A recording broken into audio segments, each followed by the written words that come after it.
to summarize, we spoke about removing ink from Rosh Hashanah to Rosh Hashanah.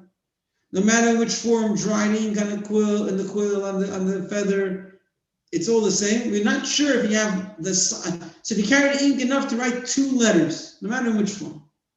What if you had enough for one letter in one form, enough for another letter in another form? We don't know. Now, if you took out on a feather ink for 2 letters and you wrote it on parchment as you were walking itself would be putting it down, but you wrote it. Writing is considered putting it down. However, if one letter dried out and then you put down the other letter, it's not considered writing, because if it dried out, it's as if it's not there. If you took food, a half a fig size, and that was removed, and then you brought the other half, they don't join together. If the first half is still there, and you pass the second half within 3 tefachim of the first half, it is chayiv. Although if you would throw it within 3 tefachim to the ground, he wouldn't be chayiv.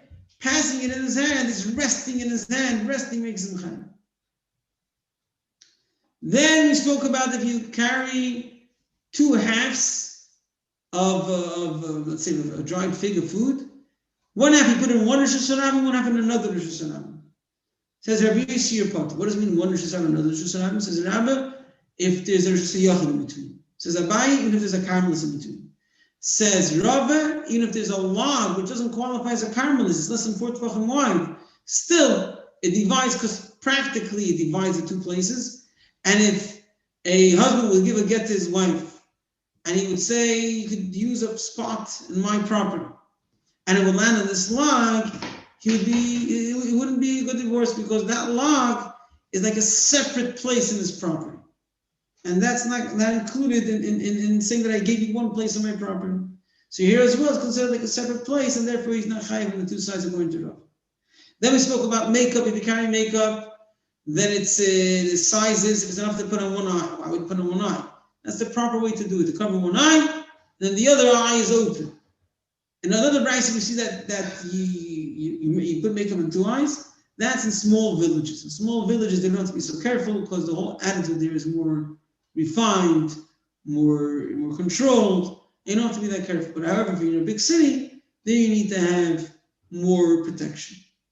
And if you carry something for the eye that's to heal the eye, then one eye is enough, because you could need to heal one eye. That makes sense. If you carry beeswax, it's to stuff a small hole. The smallest typical hole would be the hole of a wine barrel. You want to pour the wine in, not honey, not oil, a wine barrel. You want to clog it in between. Glue, the amount is to put on top of the bird trap. It's a lot of glue, but that's the smallest amount that they would use glue for. Tar and sulfur was to put it around, to be able to clog a big hole and make a very small hole in order to pour out molten silver. Then the crushed bricks with water, clay that's made out of crushed bricks. And the Kama says it's to put around the opening of this crucible, that you want to put this blower in order to blow directly onto the coals. And the Buddha says, seemingly to make a tripod. Now, a tripod is larger, obviously, than the opening of this crucible. And we know from earlier in the mission that Rabbi Yehuda is looking for a smaller measurement, because when it comes to a weed, so Tanakama says it has to be the size of making a handle for a sieve, and he says, no, enough to take the measurement of an infant shoe, which is much smaller. So how come he says a larger amount? He says, no, he doesn't think a larger amount. He's saying to plaster this tripod. If there's any cracks in it, you want to fill in those cracks as a filler, so that's obviously much less than putting around the opening of the crucible.